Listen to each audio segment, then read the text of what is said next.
all so much for attending our webinar on Post-ESSER funding, how to find and use it. I'm Haley Leoka, VP of Marketing at Pearl, and I'll be helping to moderate the logistics of the session. In the next 40 minutes, we're going to explore how tutoring programs can assist K-12 school districts with tutoring, post-ESSER, through the use of innovative funding like title funds and federal work study, and hear from our experts on how they are navigating all of this. So what we're going to accomplish today, the goal is to openly discuss tutoring around the country, learn about innovations in tutoring, and share the learnings and challenges from our experts. They have done it before, they know what works, they know what the pitfalls are, so hopefully the information that they can share will help all of us navigate this together. And this will be a casual conversation. It's going to be a QA format. You'll notice that on some of the slides, there's going to be a little icon to prompt audience engagement. So if you are able to, please go ahead and answer those questions, give your insights, share your opinions in the chat. And then throughout the presentation, we will be bringing that up and making this more of a discussion. So please participate in the chat. With that, we are going to start talking about who's who on our panel. I'm going to introduce my colleague, Nate Casey. He is our Chief Strategy Officer at Pearl.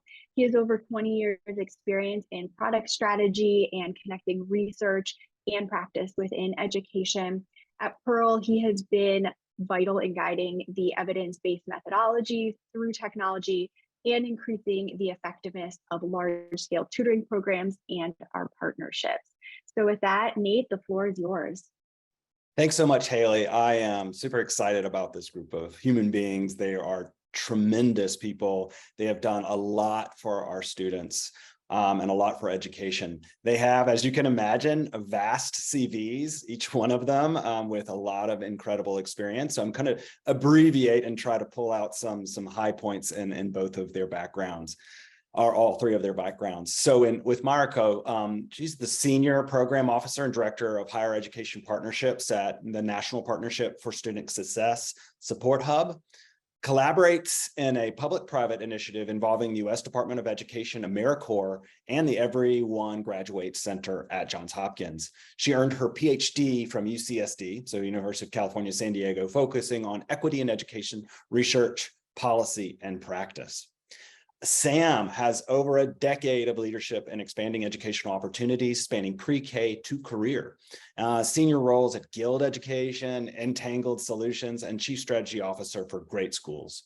She began her journey as a special education teacher and contributing to, in that work, contributed a lot to school improvements on so many levels. Steve Hodas has an amazing background, joined Grand Valley State University Next Ed CoLab in 2021 as the founding executive director with a focus on innovative solutions for education. Served as the executive director of the Office of Innovation under Mayor Bloomberg, transforming large district operations in the New York City Department of Education, and worked at NASA, where he developed a U.S. government public website and initiated NASA's K-12 STEM program. Steve is also the senior fellow at the Center on Reinventing Public Education. So today we're going to talk about ESSER and federal work study. I'm going to give a quick primer on each, and I mean quick, because I know we're going to get deep into that with our guests. We're going to talk about post-ESSER funding opportunities. We're obviously going to get a lot of expert insights from our panelists, and we'll talk a bit about the future of tutoring because we're definitely at an interesting precipice with all the work that's happened and the coming ESSER cliff. So, let's talk a bit about ESSER. The Elementary and Secondary School Emergency Relief Fund. There's probably about $190 billion. There's a bunch of money that washed up from the CARES Act, but between the money that washed up from the CARES Act, ESSER 1, ESSER 2, ESSER 3, about $190 billion. And what's interesting about that fund is that the American Rescue Plan mandated that as money was passed to the states, and then those monies were passed from the states to the LEAs, to the districts in most cases, that the districts needed to use 20% of that money for learning loss strategies. And those strategies needed to be based in evidence. They needed to be based in research. And so at the time, the greatest amount of research was really around this concept of high impact tutoring, sometimes called high dosage tutoring. So that's why you've seen so much of that work around the country. Now, let's talk a little bit about federal work study. So I guess the best way to explain federal work study is to tell my own story. I went to a small music conservatory and it happened to be pretty expensive. So my parents couldn't afford to pay for all of it. I had a good scholarship, but I paid for my books. I paid for my rent through running stage crew at my small conservatory. And it was really like how I got through college. And the federal work study is a grant formula. So it really is based on the needs of the students to fill that gap between whatever scholarship money they have and money they need to really make college work from a financial standpoint. All right.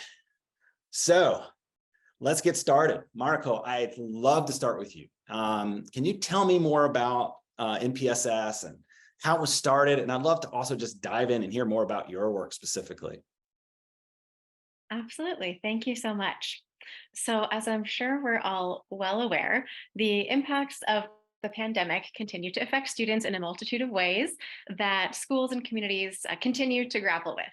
And we also know that the evidence shows high potential for high impact through a variety of people-powered student support roles, such as tutoring.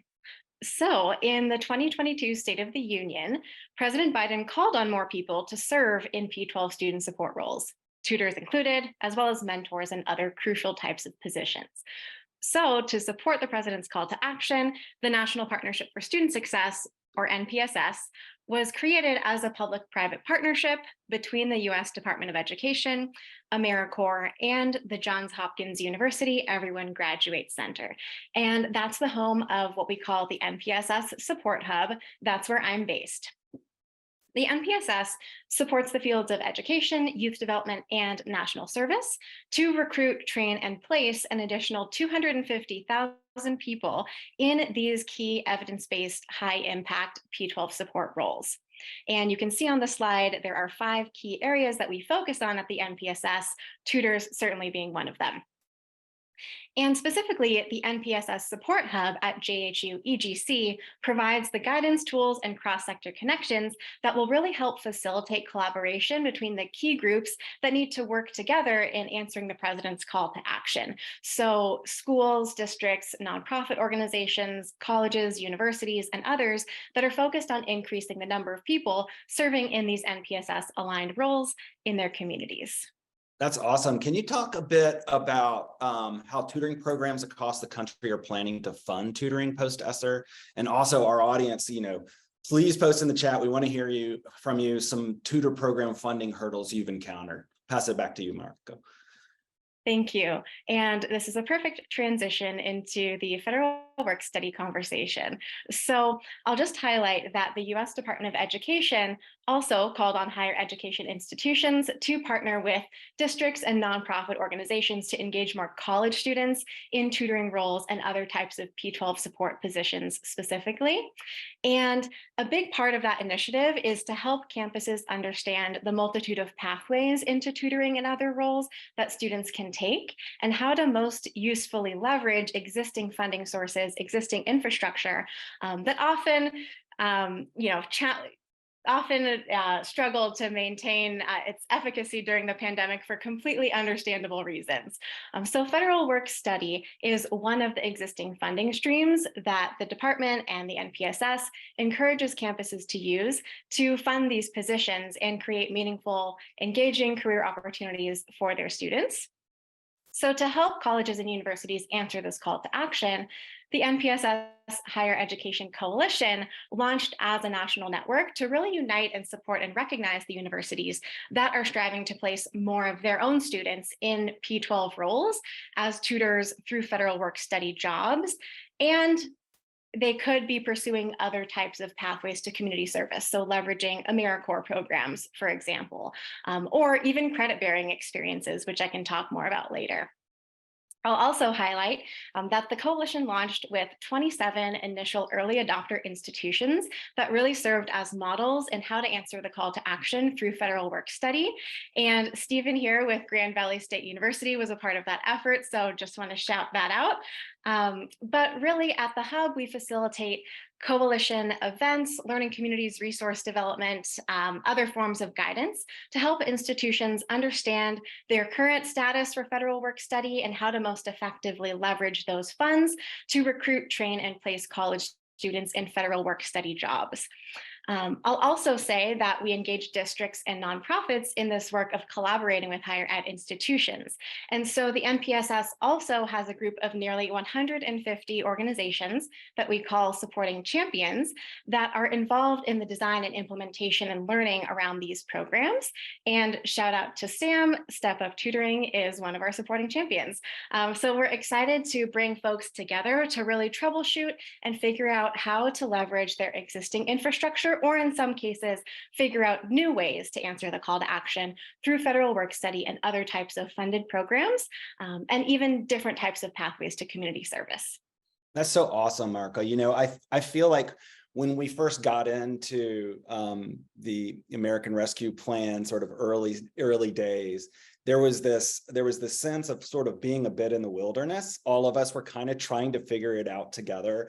It was also for me, it was a lot of conversations with different specialists around the country, of course, connecting with our friends at Stanford, the National Student Support Accelerator, then at Brown, of course, and trying to figure all this stuff out. And it's just so awesome now to have sort of this hub where everyone can collaboratively kind of get together and share information and learn best practices. And so speaking of practice, let's move to Sam, because very much in practice. Sam, I'd love to jump in here and have you talk about StepUp, your organization in general, how it got started. And I'm sure our audience would love to hear about how you're using federal work study funds to support tutor wages.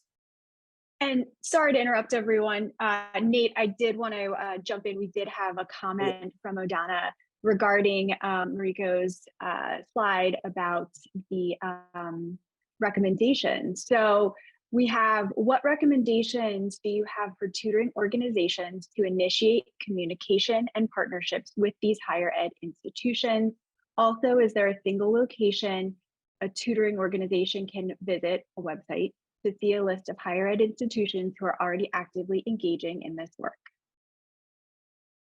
Yes, I'm happy to dive into that, and I'll keep it very brief for now for the sake of time. But Haley, I'll send you a couple links to share out with the group after the session. If you go to the NPSS website, we have dedicated pages for higher ed institutions and supporting champion organizations. And for any organizations that would like to partner with the universities, the Hub will actually facilitate brokering conversations and partnership building collaborative sessions to help you connect with institutions in your region, and vice versa. If you're a college or university and you're looking for nonprofits and tutoring organizations to partner with, we also would be excited to work with you. And we know that a big part of this effort requires collaborative relationships. So we're happy to help foster those. And as a first step, any organization is welcome to join as a supporting champion. Feel free to reach out to me about steps for doing that. And any higher ed institution is welcome to join our coalition. And we're happy to engage in further conversation with you from there. Awesome. Thank you so much, Marco. Thank you. I'll pass it over to you, Sam. Excited to hear about Thanks. it. Thanks, Nate. And thanks for having me today.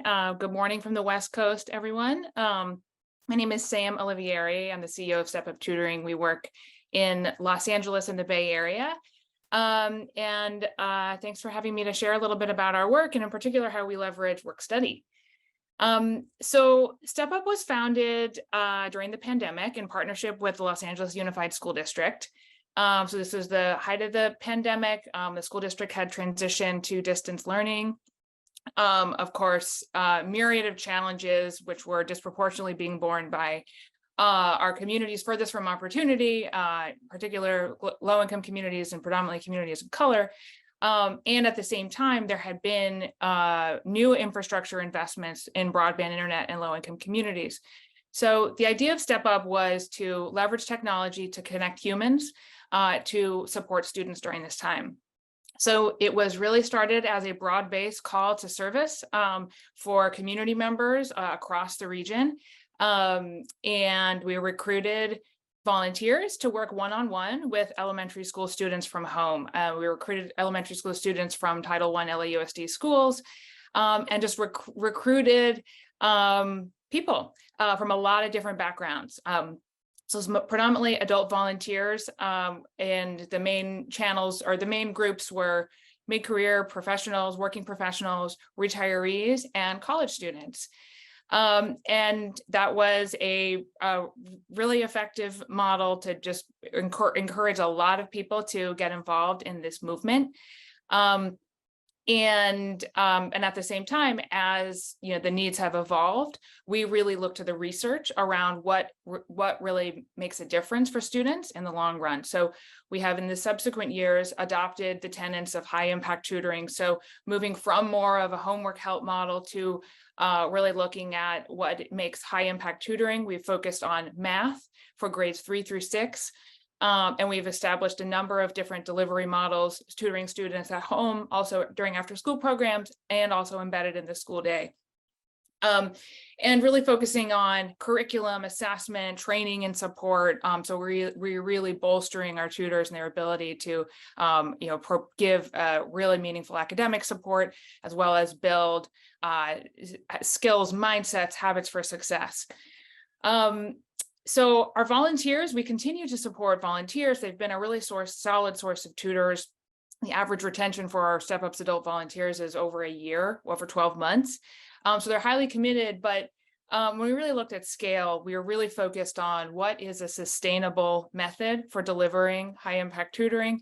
And since most adults are serving only one student at a time, we really began to look at what we call high value tutors, so sustainable sources of funding for tutor compensation. That will be something that we believe from the get-go would extend beyond ESSER funding. And so that was part of what brought us to work study. Go to the next slide. Yep. Yeah, I'd love to hear more about that, and just particularly focusing in on your sustainable funding efforts too. So. Yeah, so, as you've shared, there's a lot of reasons why work study is a really interesting opportunity to tap. This is over $1 billion spent federal work study each year. And institutions have an obligation to, like Nate said, I was also a work study student. My job was stocking shelves in the science library on campus. So while, most work study is on campus jobs, all institutions are obligated to have at least a portion of their work study jobs go to community service placements. And so StepUp saw this early on in our journey. In last year, we were a federal work study approved provider on 12 different college campuses. And so it became a really solid source of tutors for us, not just because they were interested and really committed, but they were looking to get their hours. So the actual allotment per student depending upon your financial award. But federal work study students are tutoring 2, 3, 4, 5 students because they have trying to get their hours. Administrative considerations for nonprofits who are accessing federal work study are significant. So we've learned a ton. There's a lot that we've had to navigate in terms of the multi-step process of accessing work study, starting with getting approved, becoming an approved provider. But once you become an approved provider, that's not the end, that's actually the beginning, because then you have to recruit the students on campus. So really working through how do we partner with different offices within the higher ed institution in order to attract students, really learning about what makes us as an attractive work study job. Things also work differently at different campuses with different offices. So whether you're working with financial aid or career services and payroll, the nuances are a little bit different campus by campus. So that's something that we've had to learn and navigate. Payroll considerations also, that's one thing that works differently how we manage timesheets. So it's a huge opportunity for us. We've really loved working with work study college students, and we've learned a lot about how to make this really sustainable from an administrative perspective for our organization. Awesome. Sorry, finish. In terms of the students, this has been an avenue. I think one thing that we really think about is really understanding our work study population. They are a highly diverse pool of tutors. 85% of StepUp's applicants from work study identify as people of color. They're also, extremely eager for, one, building skills, two, gaining their own experience. One funny anecdote is I joined StepUp last year, and when I was looking at the organization, I was looking it up on LinkedIn, and I saw that something like 380 people worked at StepUp, and I was like, whoa, I thought it was a smaller organization than that. And then I realized it's so many tutors, many of whom are college students, are using their experience tutoring with StepUp as a resume builder. And so we've now done a lot of, we've actually provided resume workshops and job skills interview training to really help students think about how to leverage their experience tutoring to advance their own career. And so that's, something that is really important for working with college students. They're also a highly mission-driven population. The vast majority of students, reason why they are interested in tutoring is because they want to have an impact. They want to build relationships with their tutees. And so that's something that we've really been working to cultivate. And then the final point here, and I'll pause, for if you want to jump in, Nate, is to think about other avenues in addition to work study. So we're here in California. There are a multitude of state programs that you can also look at in addition to work study. In California, there's a program called Californians for All College Corps. And this is a service corps program that targets first-generation college students to do up to 15 hours a week of service work in exchange for a $10,000 per year scholarship. This is a really great program. It includes dreamers who are excluded from federal work study. So there's a lot of different ways in which you can look to other funding streams. It's going to be different state by state. But this is one that we're investing in terms of campus partnerships in addition to federal work study. That's awesome. So obviously StepUp has a lot of experience with federal work study and engaging tutors. Like Sam, so sort of following up your section here, can you share some tips about what has worked for you in your program? And, from the audience, we'd love to hear some of the tips for engaging and retaining tutors from the programs that you're engaging with as well. Yeah, absolutely. One of the reasons why we find that college students are interested in StepUp is flexibility. And so we've really thought about, if we're really wanting to engage subsidized tutors, how do we do that well? We do virtual high impact tutoring that's delivered during the school day, after school, in the evening. So that means that there is availability across a really broad spectrum of times. So we find that creates a lot of opportunity for college students to slot this in when it works for their class schedule. There's countless students that we have tutoring with us that say, I was really looking for something like this, but I don't have a ride. And so the opportunity to do virtual tutoring has been a real asset, because it allows people, especially most of our schools are in Los Angeles, dealing with the LA traffic. It really takes away that barrier of transportation. When we think about virtual, one of the downsides often is, what do you lose in a virtual environment? One of those things is community. So we really are thinking intentionally about opportunities of building community within our tutors, both across tutors, peer connections with their coaches and with our staff, and also with their tutees. And so creating intentional opportunities for that community building so you can actually maintain that even in a virtual environment. Training and support is obviously super critical. Students are really interested in being observed, getting coaching feedback on how to improve their tutoring practice, and also thinking about their skills that they are building and how those could be transferable, not just in their work directly right now with their tutee, but to help them down the line. Communication, empathy, relationship building. We really help students to think about how these are highly transferable skills that will support them in whatever career pathway they choose. And on that note, career support is just such a huge driver for college students. 73% of our work study students say that one of the things they're most interested in is career development support. So job skills training, a career exposure, helping to think about career pathways. And so we're really thinking about, some of that is obviously pathways into teaching, helping students who are interested in pursuing a teaching career, understand what those pathways are and what those opportunities are. But outside of that, there's a really wide range. We do math tutoring, so there's a really wide range of career interests that students are, interested in. There's huge hunger for any kind of career pathway. So we are exploring how to do that. One thing we did last year was an internship fair focused on internships in the field of accounting, because that was an area that was of real interest to our students.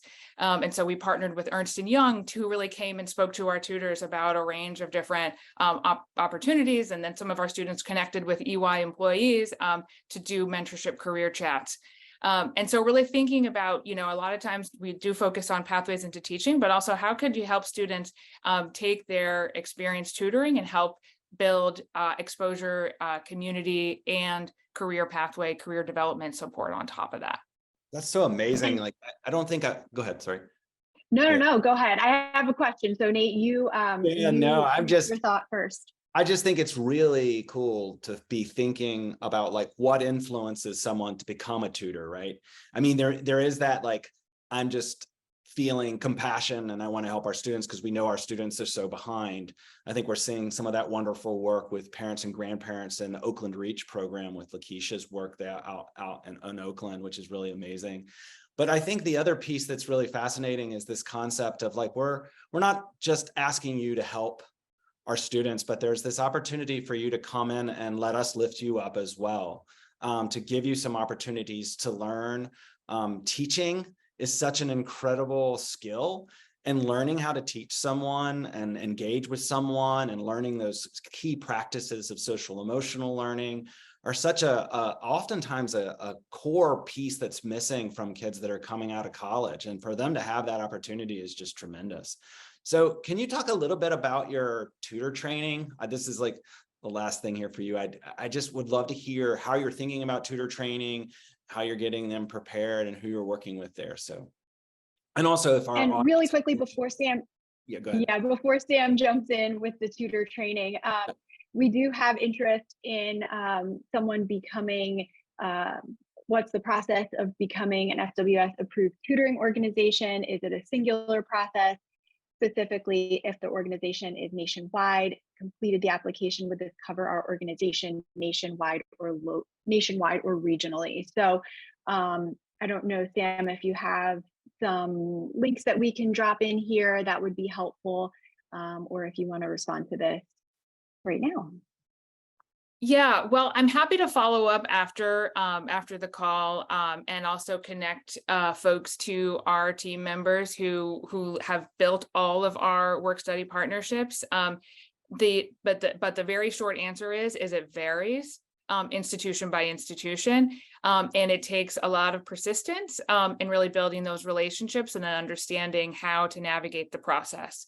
And so happy to share more about that. I will say we do recruit students who are college students who are in the proximal geographic region to the students that they are tutoring. So for example, we work with LAUSD, and so we recruit many students from surrounding colleges, and that is something that they often look for. But that said, that is not necessarily a requirement. We have students that we are recruit that are dialing in from Fresno and Davis, and Shasta and Northern California, and tutoring students down in Southern California. So that geographic proximity is not necessarily a barrier, but happy to chat more details around what we've learned from our experience. So to your prior question, Nate, around training, this is obviously one of our top priorities as an organization, because if we are really leveraging the highly mission-driven, highly committed, yet novice tutors.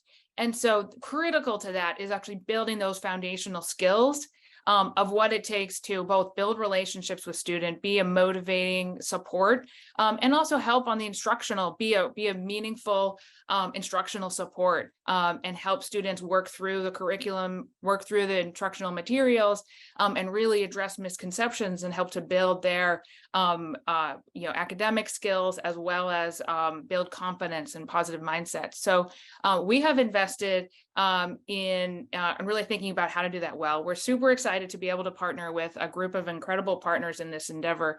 So we're working this year with Annenberg Lerner and Arizona State University's Mary Lou Fulton Teachers College, as well as a number of other tutoring practitioner organizations. Shout out to Grand Valley State, whose team has been part of this effort as a pilot partner to develop a set of open source training materials that will be available for any organization to leverage, that are focused on building the evidence-based skills for evidence-based high impact tutoring. And so these will be released on ASU's Mary Lou Fulton's Teachers College Community Educator Hub. These are collections of 15-minute nano courses, what they call, which are bundled into various collections. So they're super accessible, and they're very practical. A lot of videos, a lot of opportunities for people who are taking these asynchronous training modules, but they're focused on applying the skills. And then we are also going to be working with a working group to build on the collections of nano courses, our course material, to establish a high impact tutoring micro credential, which we're planning to launch next year. And so this will be an opportunity for students to actually, for college students to not just take earn the training, put in the hours, this experience, but to also have that be recognized via a micro credential issued by ASU. And these are open source materials. We are actively recruiting organizations to work with us to try these out, get feedback. This is intended to be something that could be used not just by us, but by organizations across the field. So, feel free to please reach out if you're interested in that. I'll put my contact in. Feel free to reach out. We can put you in touch with our working group to learn more. Oh, that's so awesome. Thank you so much. At Pearl, we're thinking a lot about, we stay agnostic as in regards to like how organizations or state programs or district programs want to train their tutors. And one of the things that we're implementing, as you know, is the ability for our customers to be able to choose the pathway for training. So we're really excited about making your training that you're developing with your partners part of that process. Steve, I'd love to finally hand the mic to you. I know you've been sitting there for a while, and I just love to hear your story. And you can take it back. I want to hear how similar your story was to Sam's. What it was like for you to kind of get things started, particularly at K-12 Connect. Yeah, thank you. And it was remarkable to me to listen to Sam and hear just how parallel the organizational paths have been, the logistical challenges, the implementation issues, even though we're based inside of a university. And so our core pool of tutors has started at Grand Valley. We're in Western Michigan. And we also started as a homework help hotline in 2020 by telephone. As a joint effort. We're the largest charter authorizer in Michigan. And so we have deep relationships with about 80 schools that we provide technical support to. So when schools were closed down, the technical support folks, the curriculum folks, the instructional folks in the charter schools office worked with their counterparts in our College of Education to sort of gin up this homework helpline. And it was direct to families because schools were closed. And similar to Sam's experience, we did about 25,000 sessions in about the first 8 months or so, but completely ad hoc. The tutors weren't trained, the sessions weren't monitored, there wasn't really a notion of quality assistance, there was no quality assurance, there was no scope and sequence. As that moved along, we began to realize, and as ESSER funding kicked in, we realized that the majority of this work could and would shift from an individual family initiative to a school and district initiative. And so we, again, the Charter Schools Office and the College of Ed worked together We also had realized at this point that behind a lot of these homework questions were actually literacy questions. The kids, were having trouble with their homework because they didn't understand the question. And so we created a sort of a bootstrapped literacy support curriculum that could be provided to, as Sam said, motivated but untrained college kids. And it very quickly, our informal sort of quick and dirty analysis showed that we were really having quite a substantial impact on student outcomes. And so we were able to sort of build an infrastructure pretty quickly to serve districts at scale. And as part of that, relying on the Grand Valley College students and towards the overall objective of this call, we quickly became the largest employer on campus. I mean, very, very quickly. We hire about 600 Grand Valley students every semester, facing all of the internal challenges of how do you deal with the work-study office? How do you deal with the student employment office? How do you deal with payroll, et cetera?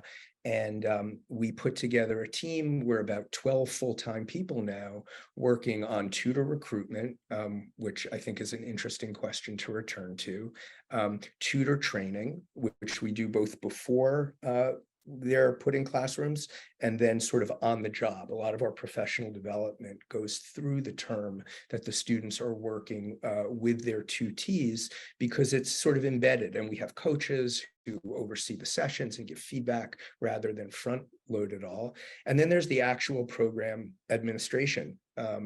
As with StepUp's work, the vast majority of our work is virtual. We find that our school partners anyway, find that actually easier to administer within a school building or outside of a school building than dealing with setting aside physical space during the school day. But because we also started with the high-dosage model of one-to-one multiple times per week, the amount of overhead that goes into scheduling those sessions, following up with those sessions, reconciling the different academic calendars that a college student is on versus an elementary school student, making the programs align, getting administrative buy-in at the school level so that there's someone on site to make sure everything runs smoothly, was a big lift in terms of staff, and continues to be. And so we're at the point now where we're starting to work with other institutes of higher education and community groups to use our program administration infrastructure and our tutor training infrastructure to serve their communities, their groups of tutors, their groups of kids, et cetera. And I think really similarly, it sounds like to what Sam and StepUp have learned, this is something that's pretty scalable. It's both hard to do, it's labor intensive, but it's also really scalable. And we found with talking to some of our early partners at other higher ed institutes, they would like to meet the president's goal of going from 7% to 15% in community service work, but it's hard for them to manage multiple work-study relationships, especially to do it well. And I think now that K-12 kids and schools are in the loop, and these programs are not inexpensive, especially in the legacy one-to-one model, there's an expectation of quality and deliverable and student achievement that probably didn't exist in a lot of community service jobs that came before this. It's just the stakes are a lot higher. And so I think, whether it's the approach that StepUp is taking or the approach that we're taking, which seem very, very similar in a lot of ways, building on what's already been learned in terms of tutor recruitment and training and program administration, rather than reinventing those wheels, I think is going to be crucial in sustaining this, especially as the high per pupil support from ESSER goes away. We in anticipation of that, we're shifting increasingly towards, except for the most needy kids, we have an NPSS structure. So we'll reserve one-to-one work suggested to our partners for the kids who are most in need, but we believe we can serve many kids in a 1-to-2, 1-to-3 model. That's a lot more cost effective for the districts, but because of what we've learned about program administration, continues to deliver the results that they expect. Yeah, it's fascinating because, there was such a necessity almost for the homework help model in the beginning, because the districts were sort of reeling. There was a lot of uncertainty about the virtual spaces, and it was kind of like the turnkey model that everyone could use to deploy the capital quickly and start like getting something out there. But you know, if you've like read Carly Robinson's randomized control trial, you know, there's just so little effectiveness in it. You know, there's the kids that need it the most don't use it. The kids that don't need it because they're trying to get from a B+ to an A or an A to A+ are the ones who are using it, and the take up is just kind of abysmal. But again, you know, we're still seeing folks use it. I mean, even in Guilford County, where they're doing 10,000 in-person tutoring sessions a week, we're actually going to be helping them do an on-demand homework help level for all 73,000 kids in the district. The difference then, and I think the innovation that Guilford's taking on, is that they're going to run a shift, and that shift is going to be very purposeful, like end of school day till, you know, 6 or 7 o'clock at night.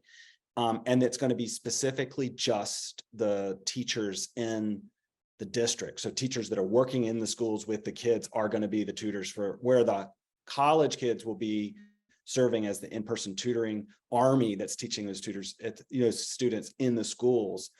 The teachers, the actual certified teachers in the district, are going to be doing the on-demand support. So we're excited to see how that works. Really quickly, I'd love to hear just a little bit more about that transition from homework help to the high dosage model, and kind of what you learned there. And if our audience has any insights on homework help and what their opinions are, I'd love to hear that as well. I mean, there's so many lenses you can see that shift through.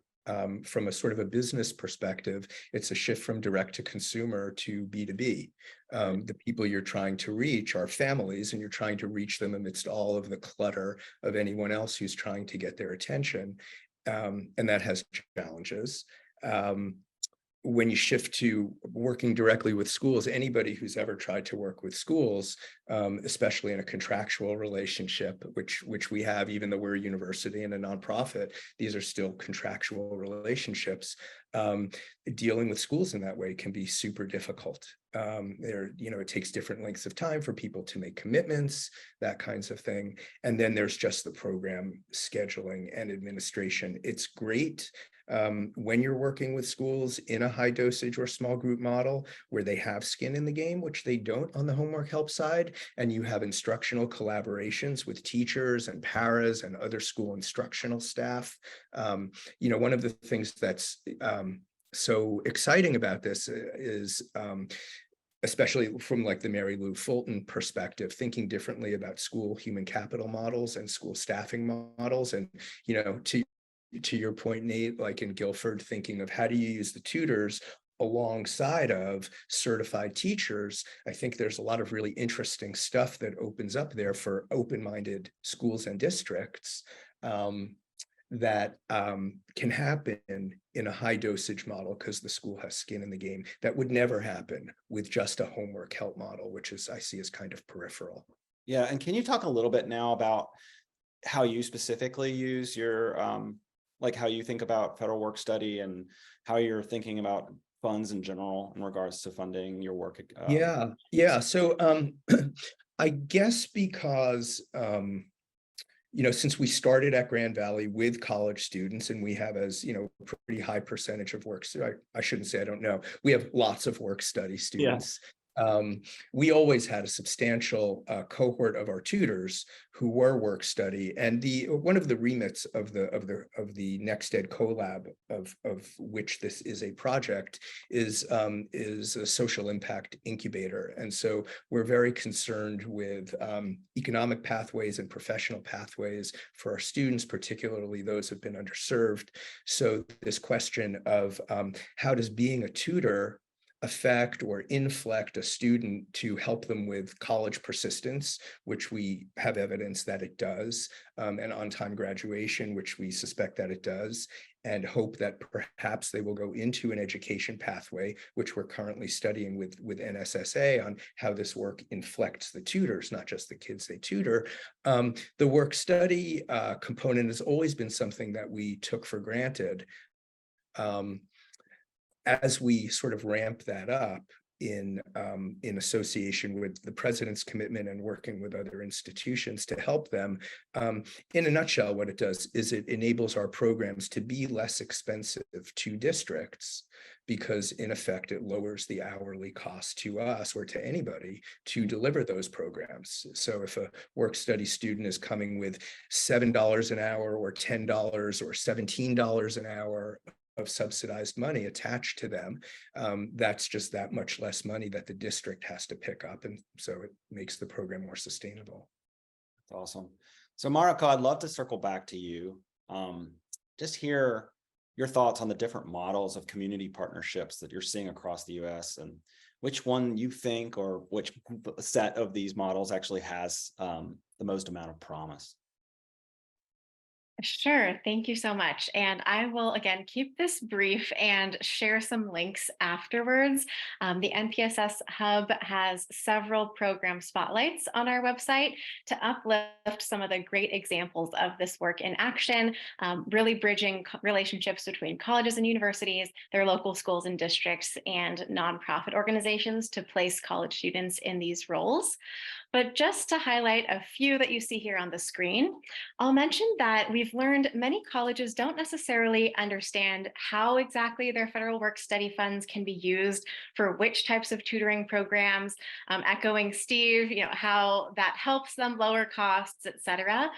So for example, we're excited to connect universities with other types of programs such as AmeriCorps, Boys and Girls Clubs of America, existing federally funded programs like TRIO, all of which can host tutors through their community-based sites or schools. And so a lot of our colleges and universities are pursuing these types of paths to tutoring roles in addition to building on their existing programming. So if you're a college and university that's already doing an America Reads and America Counts program, for example, or you have other types of tutoring initiatives in place, that's a great place to build. And then we see colleges using that as kind of a strong foundation to then cultivate additional partnerships and create even more pathways to community service for their students.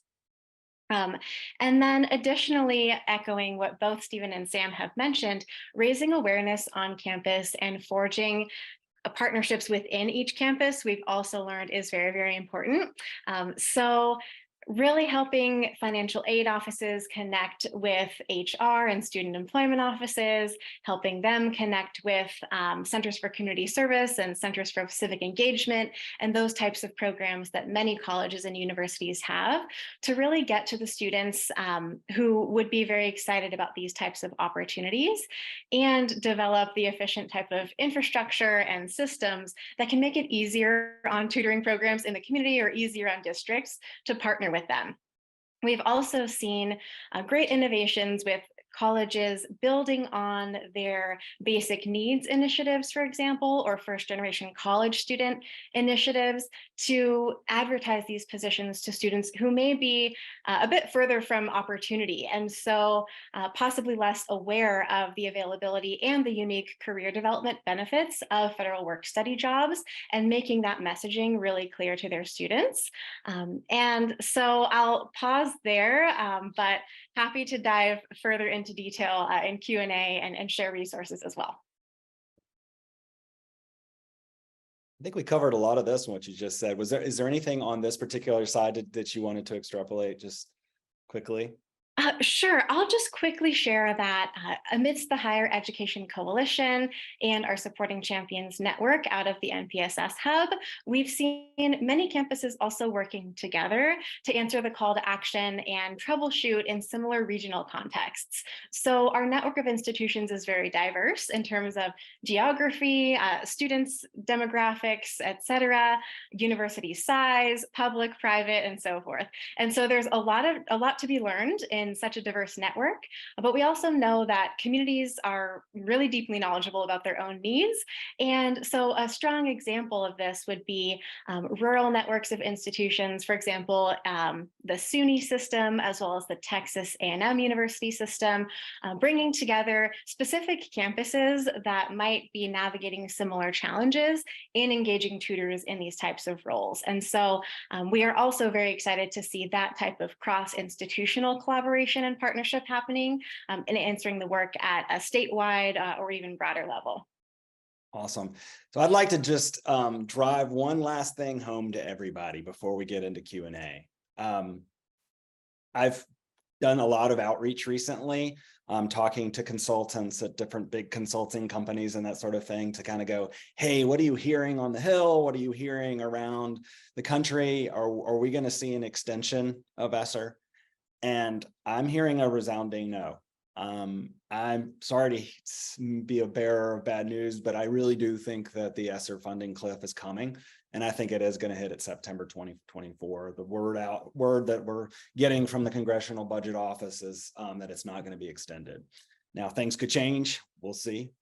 And the thing that I'd like to really make sure everyone understands is we've got an opportunity still to take some of these ESSER funds with other funding opportunities to prove that tutoring works.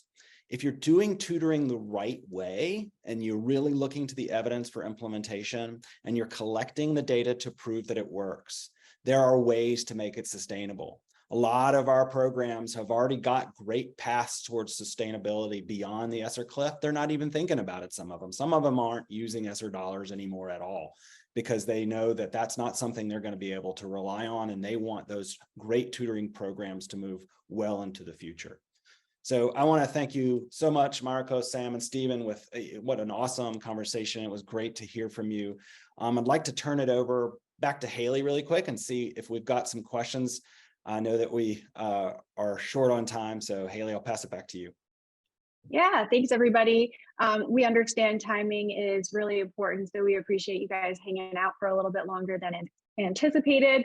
This wraps our standard webinar portion, but we definitely encourage you to stick around and hear the questions and ask some questions. So I got some DMs come in, and I'm just gonna field these, and Nate, maybe you can help facilitate who is the best person to answer these. But the first one is, it's politics related. So what do you think would happen if the administration changes hands in regards to all of our funding here? That's a fiery one. I'm going to hand it to Mariko and see what your thoughts are. Because NPSS was set up under the Biden administration, I know that this is a hot potato. So you deal with that question the way you want to. Oh my goodness. Thank you so much, Nate, for this wonderful platform. I will just say, and I know Stephen and Sam also have expertise in this area. But one of the things I also wanted to mention was, we know not all campuses receive federal work-study funds or may be facing various challenges in how to leverage those funds for tutoring. And the funding question is always a big one, shifts over time, is always a concern. So one of the other pathways that the NPSS Hub supports is helping institutions cultivate partnerships within their campus departments to create credit-bearing opportunities for students to do tutoring in schools in ways that will fulfill their major requirements or their college graduation requirements. And that's also another very popular pathway to service for students.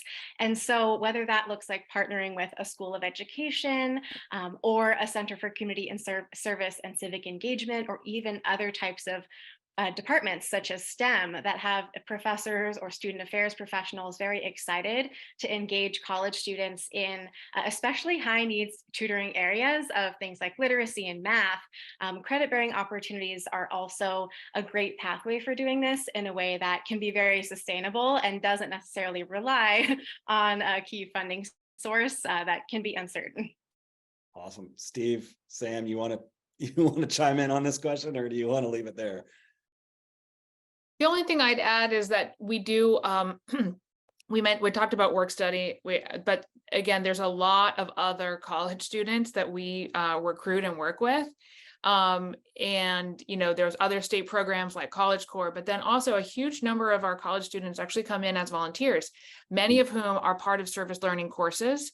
So to underscore Mariko's point about credit-bearing opportunities, And we've been a great source for them to be able to get those hours. So there's a lot of other opportunities of thinking about, how do you, help the offerings that you're able to deliver connect to their core goals around college success and career, development. So I think we're really interested in the credit bearing aspect of this as well. Great. Another DM, this one I'm going to field to Steven. Did GVSU notice any significant difference in student engagement and participation in your high impact sessions relative to the homework help session? So if you have any data behind that, or could speak to it more vaguely. Yeah, I mean, one of the, I guess, problems, if you want to say, when we were doing the homework help stuff was it was so ad hoc, and it didn't have particular outcome goals. It was just trying to be helpful and also purely student driven, right? Student initiated, student driven, no scope and sequence. There's really no data there other than, anecdote about what kind of impact. We're seeing really high levels of student engagement in the high dosage model. That's sort of to be expected. I think Nate raised earlier, one of the problems with the homework help model is the self-selection aspect of it, both who puts their hands up for the service and whether they choose to continue, past a couple of sessions. There's really no structure for that other than having it be student driven. And also it's going to skew a lot higher with homework help. It's going to skew older often because it is more student initiated. So I think it's kind of apples to oranges. One would expect, and we find and have found, that the high dosage model drives engagement. You have to work at it, but it's a great container for that, much more so than I think homework help would be or could be. I also say that, relationships are so much at the core of why tutoring works. I mean, we hear that from our folks at the National Student Support Accelerator. I know that Mariko NPSS magnifies that message. And, having a consistent tutor is such a key part of making a relationship work. And it's if you take the relationship out of it, which oftentimes homework help does, it really drives down the overall effectiveness. And it's recursive. It goes both ways because the tutor having that relationship with the tutor, I mean, there's a tutor engagement question as well. How rewarding do they find the work? How do they persist? Do they, increase their professional development as tutors? That also has to do with that ongoing relationship with the kid. It's very important in both directions. Yeah, and as a company, Pearl has really changed our thought process around where our North Star is. And our North Star is how many millions of relationships can we create? Because we know no matter how good the AI is, and no matter how good the supportive materials are, or how well funded they are, it's really going to be those relationships that are going to be so transformative. Haley, I'll pass it back to you. I think we could probably wrap it up. I think Sam had one closing thought. Okay, did you want to mention that? Yeah. I don't know if it qualifies as a closing thought, but just sharing that, completely, couldn't agree more, double underline on the importance of the sustained relationships on both sides. One of the ways in which we do that is we do what we call a match day for our tutors meet their students, because that's really the primary driver, is meeting for students to meet their tutor. And really make it a celebration. And so, really trying to help create those, structures to foster those relationships over time. I love that. Thank you, everybody, panelists, attendees. This was really great. Notes, the recording, everything will be sent out afterwards. So hang tight if you want to share this with other colleagues that weren't able to make it. We would love that. Also, if you've missed past webinars, check them out on our website. They're all there. Nate, do you really want to give us our closing remarks then? I guess so. If you're already planning to participate in serving government-funded tutoring programs and you're looking for a technical partner, an all-in-one platform to implement your program and prove that it works, reach out to us. A link with contact information will be sent out to everyone via email following the webinar. And I hope you all have learned a lot today. I know I have, and I hope you have a wonderful rest of your day. Thanks so much, everyone. Thanks much.